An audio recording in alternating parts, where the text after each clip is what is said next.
자, 이제 조선의 행정체제로 들어옵니다. 저희 교재 86쪽 되겠고요. 앞에서 했던 내용들이 익숙하게 지금 나오죠? 왕이 있고, 그 아래 의정부가 6조가 있고, 그 아래 이제 3사가 있는데, 자, 왕이 있어요. 영의정, 우의정, 좌의정. 자, 의정부가 합의합니다. 그러면 그것을 집행에 들어가는 기구가 6조였어요. 자, 그러니까 고려시대와 비교하는 게 굉장히 중요하겠는데요. 고려시대 같은 경우는 이성 6부였습니다. 지금 의정부 6조 체제가 되는 거고요. 자, 그리고 왕권 강화기구 두 가지가 있어요. 자, 왕권 강화기구 두 가지는 진짜 사극이 많이 나오는 대사예요. 왕이 이렇게 늘 그러니까 대사를 치는 게 많아요. 승정원의 도승지들라 하시오. 이렇게 해요. 승정원의 도승지들라 하라. 그 승정원이 바로 비서실 찾는 거예요. 자, 도승지라는 건 그럼 누군지 딱 감이 오시죠? 비서실장 되겠습니다. 승정원의 도승지들라 하시오. 자, 그 다음에 또 하나가 바로 이자를 의금부로 압송하라 이거거든요. 의금부를 압송하라. 의금부는 반역죄인을 처단하는 곳이에요. 그래서 이 반역죄인을 처단하는 바로 의금부와 자, 승정원은 이 두 개는 왕권을 강화시켜줄 수 있는 이 두 개 기구가 되겠고요. 자, 그리고 앞서 봤었던 사헌부, 관리감찰기구. 자, 그다음에 전문간쟁기구 사간원에 경연하는 기구 뭐였죠? 이름이 홍문관이었습니다. 이 홍문관이 바로 경연하는 곳으로서 언제 만들어졌냐면 조선시대 성종 때 만들어졌어요. 자, 성종 때 만들어진 홍문관까지 해서 바로 이게 3사 체제가 되겠습니다. 권력을, 그러니까 나라의 주요 대신들의 이 높은 신하들의 바로 권력을 견제하고 그걸 통해서 세력 균형을 맞추고자 하는 그런 의미가 있더라.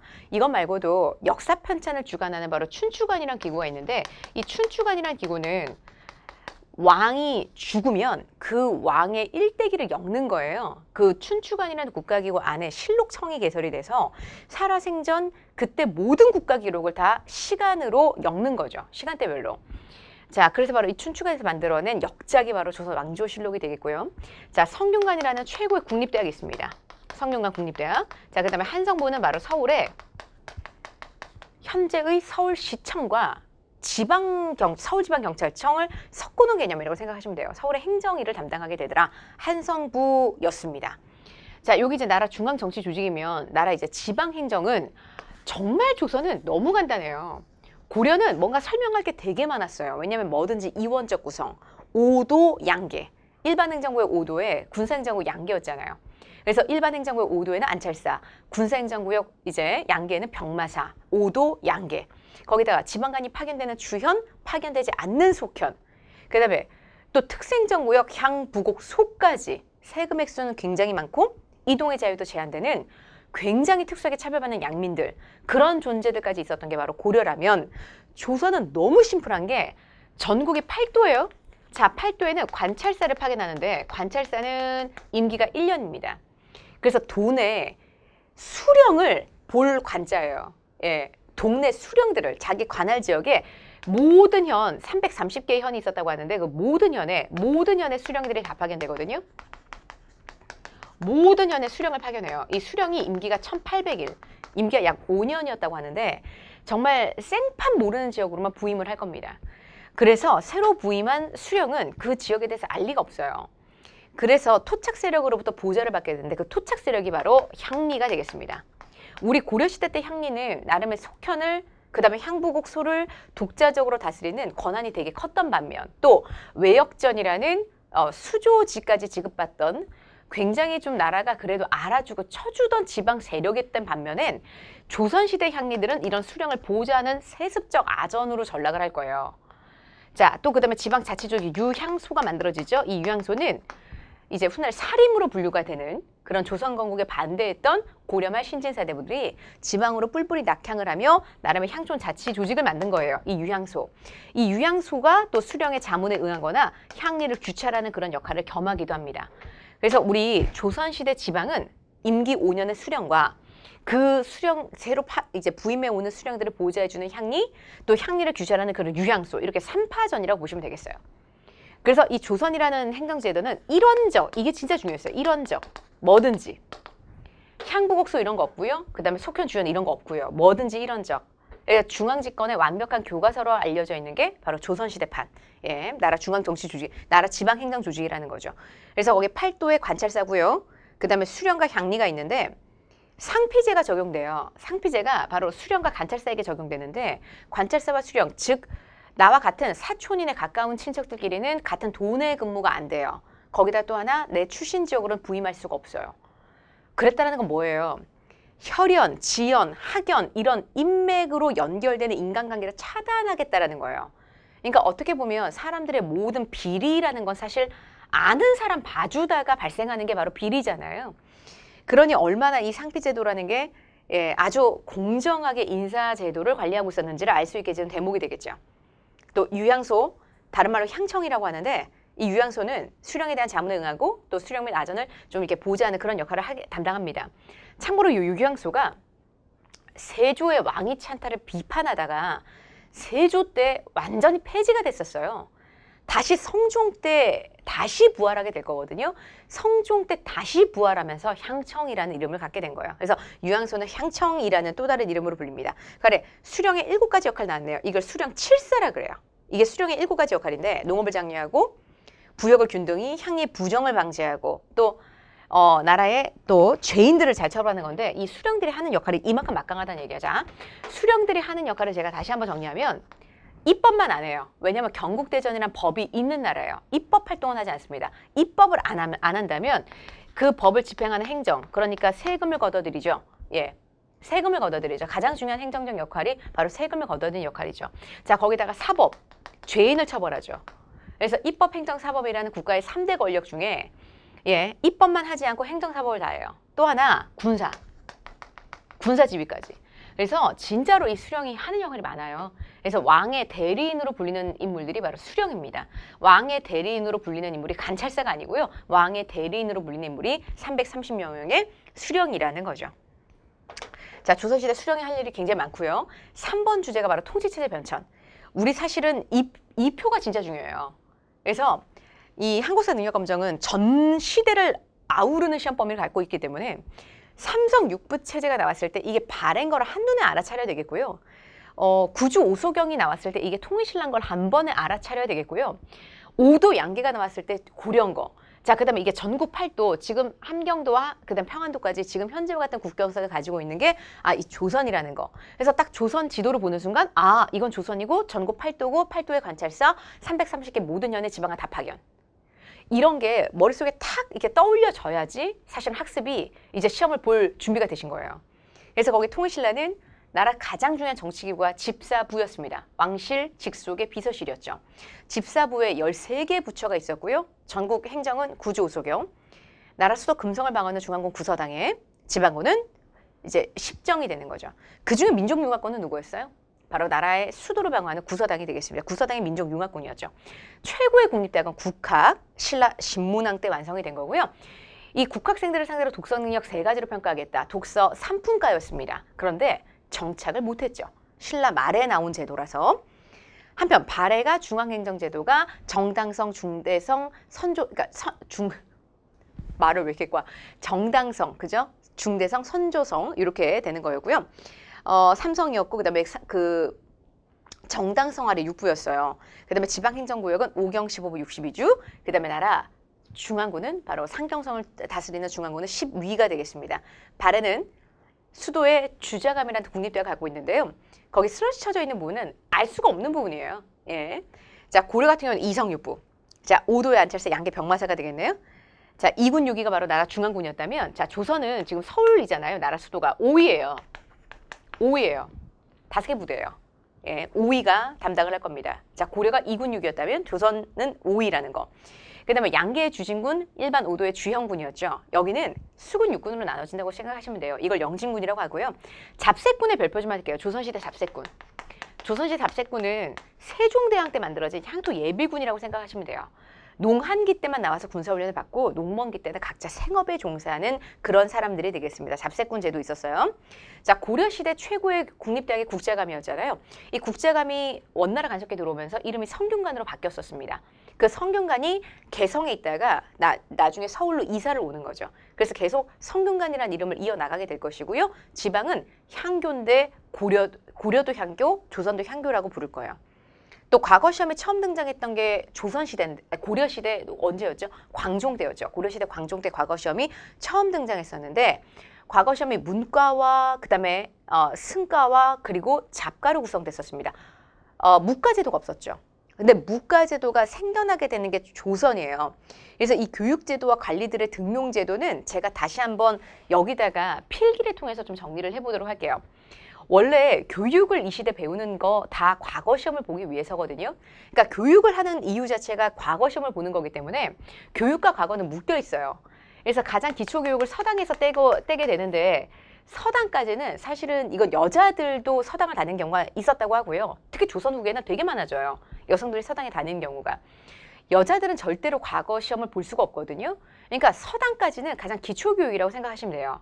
그 다음 중등교육기관서부터가 이제 본격적인 과거 시험을 준비하기 위한 기구가 될 텐데 서울에는 사부학당이 있습니다. 자, 지방에는요, 고려시대 그 말을 그대로 이어받아 향교라 그래요. 지금 제가 쓰고 있는 사부학당이나 향교는 다 공교육기관이에요. 나라가 운영하는 공립교육기관입니다. 자, 사부학당과 향교를 나오잖아요. 그러면 이걸 졸업하면서 볼 수 있는 1차 문과 예비시험이 속과예요. 자, 먼저 1차 시험 봅니다. 그게 속과인데요. 이 속과는 3년에 한 번이 원칙이고 생원시와 진사시로 구성돼요. 자, 그래서 우리 왜 최진사댁 셋째 딸 많이 들어보셨죠? 그 다음에 허생원 들어보셨죠? 그 허생원이라 불리는 자가 그 생원시에 통과한 합격한 인물이에요. 그 다음에 진사시 들어보셨잖아요. 그러니까 최진사댁 셋째 딸 진사 들어보셨죠? 그 사람도 그 진사시에 합격한 사람이라는 거죠. 우리 왜 고려시대 때 문과제도가 글을 쓰는 시험 제술과가 있었고 경전을 해석하는 명경과가 있었어요. 자, 제술과 명경과 이렇게 구성됐던 게 고려시대 문과시험이었는데 요 생원시가 그렇게 해서 경전을 해석하는 시험이에요. 경전 해석, 생원시가. 그 다음에 진사시가 글쓰기 시험이에요. 근데 사실 장르가 나눠져 있을 뿐 뭐를 응시해서 합격만 하면 그냥 같은 자격이 주어지는 겁니다. 속과에 합격을 한 거예요. 그래서 생원시와 진사시를 합격한 사람들 중에 가문까지 검토를 해서 최고의 국립대학 성균관을 가게 되는 거고요. 성균관 졸업하면서 볼 수 있는 시험이 최종시험 대과가 되겠어요. 이 최종시험 대과도 역시 3년에 한 번이 원칙이고 1등을 3명 선발해요. 정말 3이라는 숫자를 굉장히 좋아하는 나라죠. 3년이 이제 3년에 한 번 과거시험을 치는 게 원칙이고, 예. 1등을, 그러니까 전체 통과를 33명, 1등을 3명. 그래서 1등 3명이 바로 우리는 장원급제 이런 표현을 쓰는 겁니다. 그러면 홍패, 빨간 종이에 바로 이름, 그러니까 빨간 글씨로 이름이 적혀서 나와요. 홍패라는 걸 받게 됩니다. 그래서 거기 보면 문과, 무과, 잡과를 시행하고요. 자, 문과가 3년에 33명 선발, 그 다음 무과가 3년에 28명 선발. 뭐 정원은 중요하지 않아요. 그 다음에 속과 시험은 생원시와 진사시를 통과하면 최고의 국립대학 성균관을 보게 되고 성균관에 입학할 수 있고 성균관 나오면서 보는 게 바로 대과라는 거죠. 대과가 3년에 33명 선발하는 시험이었어요. 3년마다 응시하는 걸 우리 식년시라고 하는데 사실 뭐 왕실에 즐거운 일이 있다. 뭐 왕자가 태어났다 내지는 뭐 명나라에서 사신단이 들어온다. 뭔가 기념할 만하고 특별한 일이 있다면 수시로 추가가 되기 때문에 실제로는 뭐 알성시, 별시, 증광시 여러 과거 시험의 장르가 더 있어요. 그래서 실제로는 1년 8개월에 한 번꼴로는 돌아왔다고 합니다. 과거 시험의 기회가. 자, 음서 혜택이 5품 이상한테 주어졌던 고려시대 대비 음서라는 카드는 사실상 이제 혜택이 없을 거예요. 왜냐하면 낮은 관료에만 머물러야 되고 승진이 절대 안 되는 나라가 바로 조선. 그렇게 능력 위주의 나라이기 때문에 이 조선이라는 나라가 확실하게 발전된 나라이고 그 다음에 이 음서라는 혜택을 이제 사용할 수 있는 계층도 2품 이상으로 제한돼요. 그전에 5품 이상이었잖아요. 그렇기 때문에 완전히 능력 위주의 나라다. 이렇게 보시면 되겠습니다. 그래서 그 아래 네 번째 주제가 바로 사화인데 우리 성종 때 방금 보셨잖아요. 성종 때 바로 절대기득권 훈구가 지금 이 나라 모든 세력을 잡고 있는데 여기에 바로 사림이라는 새로운 도전자들이 생겨나게 되잖아요. 성종이 바로 훈구를 견제하려고 사림파들을 3사로 등용을 하면서 이제 뭔가 라이벌 구도를 만들어 놓은 건데 최초로 등용된 영남사림이 이름 김종직입니다. 최초로 등용된 영남사림 김종직. 자, 근데 성종이 9대 임금이었어요. 9대 임금 성종으로 조선의 문물체제가 완비가 된 것이고 이제 조선시대 중기를 맞이하는데 조선시대 중기의 포문을 여는 10대 국왕이 혹시 누군지 아실까요? 성종의 아들입니다. 대단한 사람이죠. 연산군이에요. 연산군이 10대 국왕으로 즉위를 합니다. 10대 국왕 연산군이 즉위하면서 절대기득권 훈구 대 여기에 도전하는 살림의 본격적인 대결이 시작이 되는 거죠. 근데 사실 요 권력 게임은 이미 결론이 나 있어요. 기득권 훈구를 들이받았다면 살인들이 당연히 온전할 리가 없어요. 살인들이 피 터지는 게임입니다. 그래서 이 게임은 살인이 화를 입었다. 그래서 바로 이 사건은 우리를 사화라고 명명하게 만들었고요. 사화, 살인이 화를 입었다. 그 첫 번째 사화가 터지는 거, 그게 1498년 무오년이고요. 연산군 때였어요. 15세기 말이 되겠네요. 이처럼 15세기 말, 16세기 초에 걸쳐 훈구대 살인의 격돌은 전체 4번이 토탈 터질 거고 한 번 터질 때마다 100명 가까운 혹은 100명이 넘는 살인들이 다 피가 터져 나갈 거라는 거죠. 그래서 바로 이 사건을 사화라고 한다는 거. 이 무오사화는 아버지가 최초로 뽑았다는 최초 영난살인 김종직이 살아생전 이런 글을 썼대요. 의제를 추도하는 글. 그럼 의제가 누구냐? 중국 초나라 황제인데 삼촌이라 부르던 항우한테 왕위를 뺏긴 조카인 거예요. 자, 조카를 달랬어요. 그럼 삼촌을 욕되게 하는 거죠. 이걸 우리 역사에 그대로 빗댈게요. 단종을 달래고 세조 띠뺏기 하는 거예요.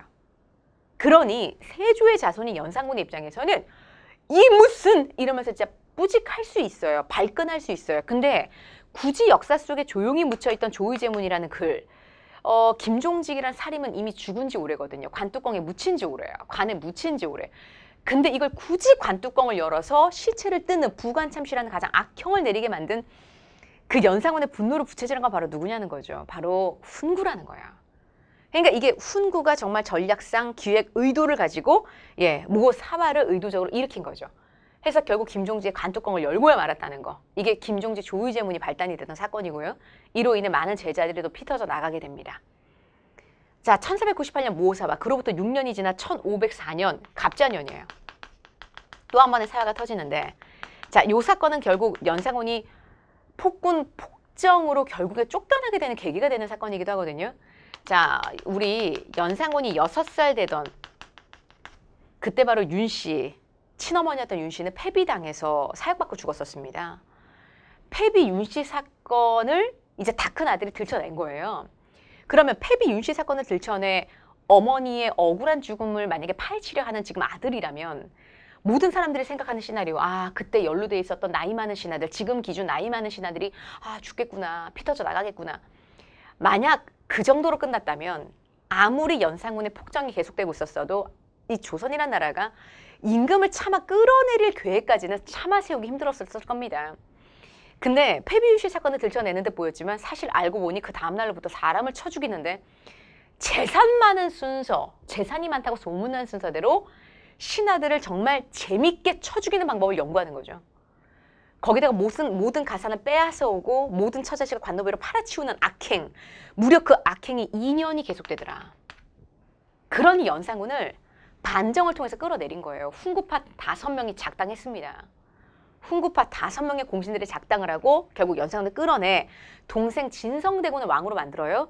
그 인물이 중종인데 이렇게 반정을 통해서 왕이 바뀌었다면 바뀐 왕의 권력이 쓸까요? 아니면 반정 공신들의 권력이 쓸까요? 당연히 반정 공신들의 권력이 쓸 거라는 거예요. 중종이 가히 엄청 똑똑한 인물은 아니에요. 근데 그 정도 눈치는 빠른 사람인지라 재빨리 나를 왕으로 만들어준 이 훈구 공신들을 견제하려고요. 살인파 카드 하나를 내밀어요. 그게 바로 이름이 조광조예요. 어떤 조선시대 왕들 이상으로 시험 문제 많이 나오는 이제 조선시대 인물로는 조선 초 조광조, 조선 후기의 정약용, 왕을 능가할 만큼 시험 문제 진짜 많이 나오는 2명의 인물, 조선시대. 자, 조광조가 나왔습니다. 이 조광조는 너무 중요해서 제가 그 아래 빼놨어요. 자, 조광조가 살아생전 썼던 글입니다. 이 사람이 정암 조광조거든요. 그래서 이 살아생전 글들을 엮은 게 정암집인데 그 정암집에 이런 글이 나와요. 나라를 다스리는 건 도일뿐입니다. 무조건 성리학. 진짜 이런 성리학을, 성학을 진짜 많이 강조했던 인물이 바로 이 조광조가 되겠고요. 조광조는 이상적인 왕도 정치를 추구하며 이 남자 사림들을 위한 혁신 정치하거든요. 사림들을 위한 혁신 정치, 자, 혈량과 이게 바로 사림들을 추천만으로 뽑는 거예요. 무시험으로. 자, 그 다음 소격서를 폐지하는데 이 소격서는 국가기구예요. 이제까지 도교 행사를 이어오던. 훈구가 도교 행사를 이어오고 있거든요. 근데 이 도교 행사를 주관하던 국가기구 소격서를 가감하게 폐지했다는 건 훈구가 이어오던 도교 행사를 이제 이단으로 규정했다는 거예요. 훈구는 성리학자들이지만 다른 학문도 굉장히 포용적인 입장이에요. 왜냐면 나라를 초반 정비해 나가는 상황에서 고려시대의 맥을 이어가며 사람들의 민심을 우선으로 본 거예요. 성리학이라는 질서보다도 사람들의 민심을 우선. 그러다 보니 하늘에 예를 다하는 초제를 올리는 이런 이제 국가기구 소격서 같은 건 굉장히 중시했던 거죠. 근데 이런 거 짤없어요. 이 사람은 강력한 성리학 중심의 국가를 굳히게 한판 하려고 했던 입장에서 도교 행사를 억압하게 됩니다. 그다음 이제 중종방정 때 공신들로 117명이 책봉됐었는데 이 중에 76명의 공은 개구랍니다. 이러는 거예요. 자, 위훈 삭제. 76명의 공은 다 까시고 공신 목록에서 삭제하시며 이미 줬던 토지와 노비도 모두 몰수하소서 이러는데요. 이것 말고도 되게 많죠. 공납의 폐단을 시정하길 건의했고 소학을 보급시켜. 소학은 성리학 기본교과서입니다. 성리학의 기본교과서 소학을 보급, 그 다음에 향약 시행까지. 향약이 이따 뒤에 나올 진짜 중요한 주제인데 향약은 아까 유향소, 우리 살인 멤버들 있잖아요. 그들이 만드는 이 동네 자치규약이에요. 그래서 이 동네 사람들이 이 동네 사람들이 지켜나갈 자치규약, 향약을 만들어 놓고 한마디로 농민들을 이걸로 통제하는 거죠. 아니 우리 동네 법을 사림이 만들었어요. 사림이 통제하고 있어요. 이거 사람들에게 엄청난 막강한 권력이에요. 아니 농업국가에서 농민들을 통제하고 있다? 이거 엄청난 막강한 권력이죠. 향약. 이것까지 다 조광조가. 근데 이 조광조가 개혁정책 하나씩 날릴 때마다 훈구가 당하고만 있겠습니까? 훈구 쪽에서도 탄핵 상서 빗발 쳐요. 그러니 어느덧 조광조의 이런 개혁정치가 중종 입장에서 매우 부담스러워요. 그만 좀 했으면 좋겠어요. 근데 조광조가 그 눈치가 없어요. 그럼 어떻게 해요? 조광조를 버리는 거죠. 이게 1519년 김효사바라는 겁니다. 1519년에 김효사바가 터져서 결국 전라도 화순으로 유배를 보냈어요. 전라도 화순에서 결국 사약받고 죽어나간 인물이 조광조가 되겠습니다. 중종의 아들이 인종인데 인종이 8개월 만에 어린 나이로 죽었어요. 동생이 명종인데 인종 때 외척 파평윤 씨, 그 다음에 또 이 명종 때의 외척도 역시 파평윤 씨예요. 같은 집안 싸움이 나게 되는데 윤 씨끼리 외척끼리의 격돌을 마지막 1545년 을사사화라고 하거든요. 근데 이 을사사화는 중요하지 않고 그러니까 외척들이 어마어마하게 설치게 됩니다. 이때부터요. 자, 명종 이후 때부터 그래요. 자, 명종 지나면 선조거든요. 혹시 선조면 어마어마한 우리나라 조선시대 최고의 사건 터지는 거 아세요? 임진왜란이에요. 자, 임진왜란은 조선시대 500년 왕조를 전기 후기 구분짓는 사건이거든요. 자, 임진왜란이 조선 전후기로 구분지어요. 자, 그러면 이때부터가 조선시대 후기로 들어가요. 굉장히 중요한 지표가 되는 인물이 바로 선조인데 바로 이 선조가 출연했죠. 근데 선조 때 희한한 일이 사실 임진왜란보다도 먼저 벌어져요. 어떤 희한한 일이냐면 이 나라 중앙정계를 훈구가 아닌 사림이 다 장악하는 거야. 아니면 4번의 사화가 거쳐 나가는 동안 분명히 때때마다 사림들이 피가 터져 나갔다면서 어떻게 중앙정계를 다 선조 때가 되면 사림이 장악할까? 왜 이렇게 반대말을 하시는 거예요? 이제까지 가르친 거랑 왜 딴 말씀을 하세요? 이럴 수 있는데요. 맞아요. 번번이 사림들이 피가 터져 나갔거든요. 근데 사림들은 본인들의 권력 기반을 확실하게 만들어놔요. 이 사이에 어떤 일이 있었냐면 중종 때입니다. 최초의 서원이 만들어져요. 경상도 영주라는 곳에 가면 경상북도 영주라는 곳에 가면 지금 소수서원이라는 서원이 있어요. 소수서원의 옛날 이름이 백운동 서원인데 이게 우리나라 최초의 서원입니다. 서원은 지방 사립대학이에요. 아까 제가 저 위에 사법학당과 향교를 만들어놨어요. 그죠? 써놨어요. 사법학당 향교가 공교육이라고 그랬어요. 공립학교. 근데 여기에 지방 사립대학 서원이 만들어지기 시작을 한 거예요. 중종 때부터. 그래서 지방에 조용히 공부에 매진하고 있던 진짜 훌륭한 사림 학자들이 많잖아요. 그 이름난 학자들이 앞다투어 서원을 하나씩 계속 만들 거예요. 자, 그럼 이 서원이 그 수십 명의 스승들이 수백 명의 제자를 동시다발적으로 양성하고 있어요. 자, 과거 시험에 계속 통과되는 건 바로 그 사림들이라는 거죠. 훨씬 더 과거 시험에 응시하는 숫자가 많으니까. 그 다음에 또 하나, 향약이요. 이게 지방 농민들을 통제하는 수단. 그래서 이 서원과 향약을 통해서 농민들 통제하죠. 그 다음에 서원을 통해서 계속 과거 시험에 통과하죠. 그래서 이미 명종 때도 정계 진출이 많았고요. 선조 때가 되면 더 많아질 겁니다. 선조 때가 되면 더 많아져요. 정계 진출이. 그리고 척신 정치가 방금까지 이어지고 있었는데 이거에 대한 잔재를 어떻게 청산할 것이냐의 주제를 둘러싸고 이제 막 신진사림으로서 정계에 진출한 이제 막 신진사림으로 정계에 진출한 인물이라면 어떻게든 외척들 하나 둘이라도 더 밀어내고 그 자리를 다 차지하고 싶을 거예요. 그죠? 그러니까 뭔가 척신정치라는 건 나쁘니까 다 몰아내. 이런 원리 원칙에 입각하여 계속 그 강경파 몰아내자. 강경파로 일관하는 인물들이 바로 신진사림. 반면에 기성사림들은 섞여서 지냈단 말이에요. 그러니까 척신들 중에서도 똑똑하고 올바른 자들이 많다라고 하면서 약간 옹호하게 되는 거죠. 그래서 척신정치 잔재청산의 강경파가 신진사림, 온건파가 기성사림. 요렇게 파가 나눠지게 되는 거예요. 이건 사림 내부 간의 분열이에요. 이건 사림 내부 간의 분열. 이걸 뭐라고 하느냐? 붕당이라고 한다는 거죠. 그러니까 4번의 사화를 거쳤습니다. 그 끝에 선조 때가 되면 사림들이 다 정계를 장악하게 되고 사림 내부 간의 분열, 붕당을 만들어내게 되더라. 그래서 거기 명종 재위 기간 계속됐던 척신정치 잔재청산 둘러싸고 선조 때가 되면 신진사림들은 척신정치의 잔재청산에 적극적이면서 강경파예요. 이 사람들이 이황과 조식의 제자들과 결합을 하니 이게 영남학파, 경상도 영남학파.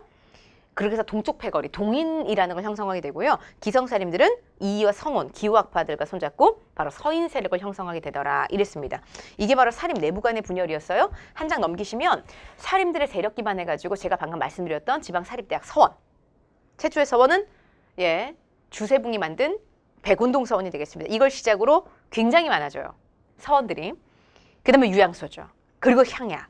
중종 때 조광조가 최초로 갖고 들어왔습니다. 그래서 해주향약이라고 이게 이예요. 율곡 2거든요. 율곡 2가 주도했던 해주향약 입양 법례문은 이건 시험제 진짜 많이 나왔어요. 이제까지도. 무릇 뒤에 땡땡에 가입하기를 청하는 자. 근데 문제는 이 향약이라는 건 지방 농민들을 통제하는 수단이라 그랬죠. 저는 이런 법을 지킬 수가 없어서 이 향약에 가입할 수 없겠습니다. 라고 외치는 자가 없어요. 왜냐하면 나 이 향약에 가입하지 못하겠습니다. 라고 할 거면 그 동네 짐 싸서 떠나야 돼요. 근데 내 땅이 여기 있는데 내 땅을 두고 어딜 떠나요? 옛날에 농업국가에서는 이동이라는 게 없잖아요. 그러니까 무조건 반강제로 가입할 수밖에 없는 거고 무조건 향약의 지배를 받을 수밖에 없는 거예요. 그러니까 이게 지방 농민들의 결속력을 엄청나게 강화시키는데 누구를 중심으로? 다 사림들을 중심으로. 그러니까 사림의 권력 기반이 된다라는 겁니다. 그래, 붕당이 첫 발생하는 이제 대목이 사료에 나와 있는데 심의겸은 기성사림의 대표예요. 근데 이 기성사림의 대표였던 심의겸이 김효원이 이조전랑에 오르는 것을 반대했대요. 김효원은 신진사림의 대표 주자입니다. 김효원이 한때 외척 윤원영의 문객이었다요. 너는 외척이다. 뭐 이러면서 이제 반대했다고 하는데 김효원이요. 결국 그럼에도 불구하고 이조전랑직에 올랐어요. 근데 이 이조전랑이 왜 중요하냐면 이조전랑 중요해요. 아까 우리 6조 중에서도 2조가 인사권 담당인데 2조 전랑은 5품과 6품에 해당하는 6자리거든요. 근데 2조 판서대감이 진짜 높은 자리인데 2조 판서 갖고는 안 싸워요. 2조 전랑 갖고 왜 싸우느냐? 얘네들이 바로 3사 임명권을 갖고 있어요. 거기다가 자기가 다른 관서로 그러니까 이직을 할 때 내 후임자를 추천하고 물러날 수가 있어요. 자, 그래서 거기 보면 지금 외척이라고 심의겸에게 이렇게 무시당했었던 김효원이 어찌됐거나 이조전랑 자리를 했거든요. 근데 이조전랑을 김효원이 은퇴하게 된 거야. 물러나야 되는 거죠. 거기 후임자를 추천할 권리가 김효원에게 있는데 누가 봐도 그때 과거 시험에 딱 장원급제했던 신충겸, 심의겸의 동생이 그 자리에 딱 적임자였다는 거예요. 예. 그러니 심의겸의 동생 신충겸이 전랑으로 청거되자 김효원은 심씨 집안이 다 차지하려 하네? 이러면서 반대했다는 거죠. 그러니까 한마디로 김효원 대 심의겸의 자존심 싸움.